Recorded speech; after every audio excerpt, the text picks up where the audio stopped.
রাজ্যে যুব শক্তি ভরসা প্রকল্পে কিভাবে তোমরা অ্যাপ্লাই করবে। দেখো, এর আগে কিন্তু যুব সাথী প্রকল্পে তোমরা অনেকেই টাকা পাওনি, ভুলভাবে অ্যাপ্লাই করার জন্য বা সঠিক ডকুমেন্টস জমা দাওনি, বিভিন্ন কারণে কিন্তু অনেকেই টাকা পাওনি। তো এখন এই যুব শক্তি ভরসা প্রকল্পে যদি সঠিকভাবে তোমরা অ্যাপ্লাই না করো, তাহলে কিন্তু তোমরাও এইবারও টাকা নাও পেতে পারো। তো চলো আজকের এই ভিডিওতে আমরা ডিটেলসে দেখে নেব যে কিভাবে অ্যাপ্লাই করতে হবে, কি কি ডকুমেন্টস লাগবে এবং কারা কারা এই টাকা পাবে। সবাই কিন্তু টাকা পাবে না। দেখো, সবার প্রথমত অন স্ক্রিন তোমরা দেখতে পাচ্ছ স্কিম নেম যুব শক্তি ভরসা স্কিম। টার্গেট স্টেট হচ্ছে ওয়েস্ট বেঙ্গল। ওয়েস্ট বেঙ্গলের যারা আছে যুবক যুবতী তারাই কিন্তু এই টাকাটা পাবে এবং এটা বিজেপি থেকে বিজেপি পার্টি কিন্তু এটা প্রথম ঘোষণা করেছিল। তারপরে দেখো বলেছে প্রাইমারি বেনিফিশিয়ারিজ, পশ্চিমবঙ্গের বেকার যুবক যুবতী যারা আছে তারাই কিন্তু এই টাকা পাবে। মান্থলি অ্যাসিস্ট্যান্স কত করে প্রতি মাসে দেওয়া হবে? প্রতি মাসে 3,000 টাকা করে দেওয়া হবে। আর এককালীন 15,000 টাকা করে কিন্তু দেওয়া হবে। কিসের জন্য? প্রতিযোগিতামূলক পরীক্ষার প্রস্তুতির জন্য। আর যতদিন পর্যন্ত স্থায়ী চাকরি না হচ্ছে কারুর বা স্থায়ী কাজ কেউ না পাচ্ছে, ততদিন কিন্তু সেই বেকার যুবক বা যুবতীকে এই টাকা দেওয়া হবে।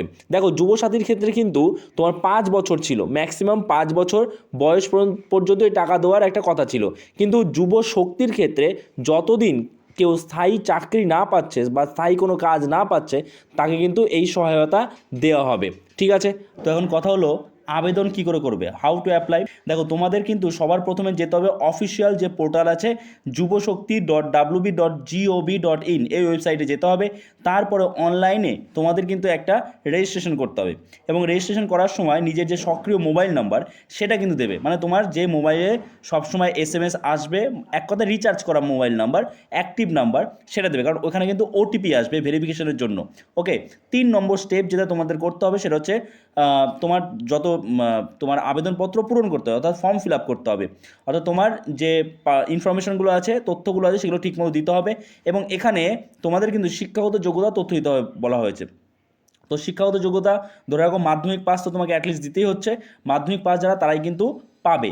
এবার তারপরে দেখো Aadhaar card number, employment exchange registration number দিতে হবে। এবার এখানে আধার কার্ড নাম্বার সবার আছে, কিন্তু এমপ্লয়মেন্ট এক্সচেঞ্জ নাম্বার যে রেজিস্ট্রেশন নাম্বার, এটা অনেকের নাও থাকতে পারে। তো এটা না দিলেও হবে, তোমরা নিশ্চিন্ত থাকো। ঠিক আছে, যদি থাকে দেবে। তারপরে প্রয়োজনীয় নথিপত্র, অর্থাৎ কোন কোন ডকুমেন্ট তোমাকে স্ক্যান করতে হবে। সবার প্রথমে যে আধার কার্ড, তারপরে হচ্ছে ব্যাংক পাসবুক, তারপরে মাধ্যমিকের মার্কশিট অথবা সার্টিফিকেট।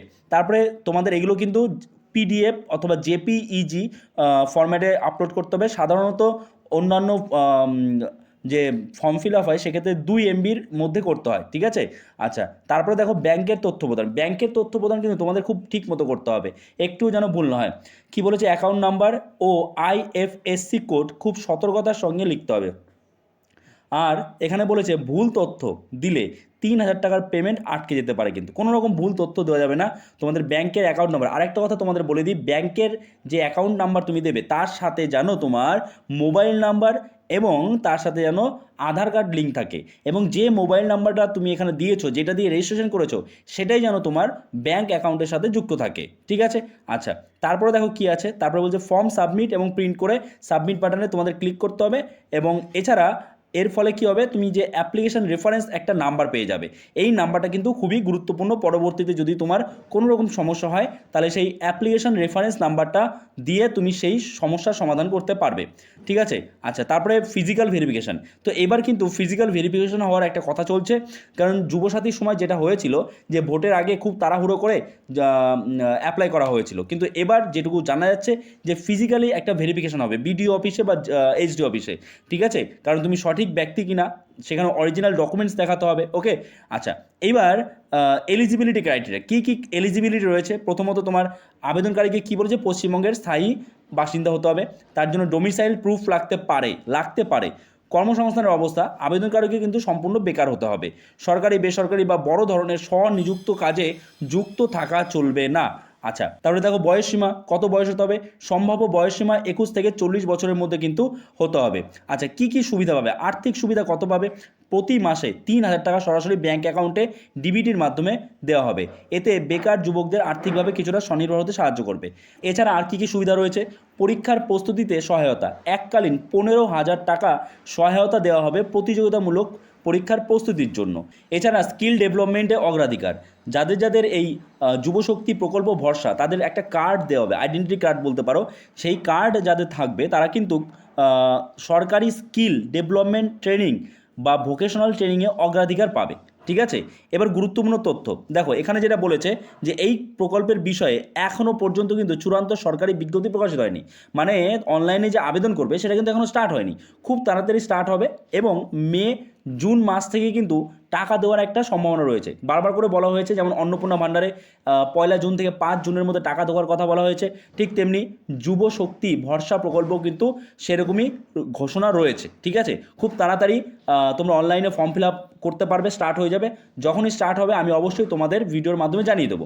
এইবার কথা হলো যে যারা অলরেডি যুবসাথী প্রকল্পের টাকা পাচ্ছিল তাদেরও কি ফর্ম ফিল আপ করতে হবে?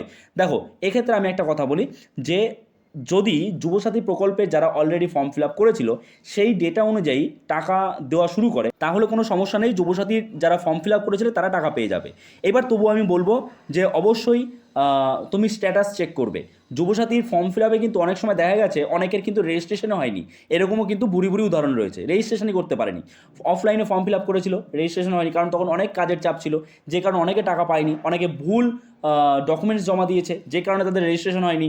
তো কাজেই তুমি যুবসাথী প্রকল্পে যদি অনলাইনে করে থাকো আশা করা যায় কোনো সমস্যা নেই, অফলাইনে করে থাকলে অবশ্যই তোমাদের কিন্তু অনলাইনে করার দরকার আছে, বা তোমাদের ফোন নাম্বার দিয়ে কোনো অনলাইন অ্যাপ্লিকেশন আসছে কি না এবং সেটার স্ট্যাটাস কী দেখাচ্ছে সেটা কিন্তু তোমাদের অবশ্যই চেক করতে হবে। ওকে, সো ভিডিওটা এখানে শেষ করছি, দেখা হচ্ছে নতুন কোনো ভিডিওতে, সবাই ভালো থেকো।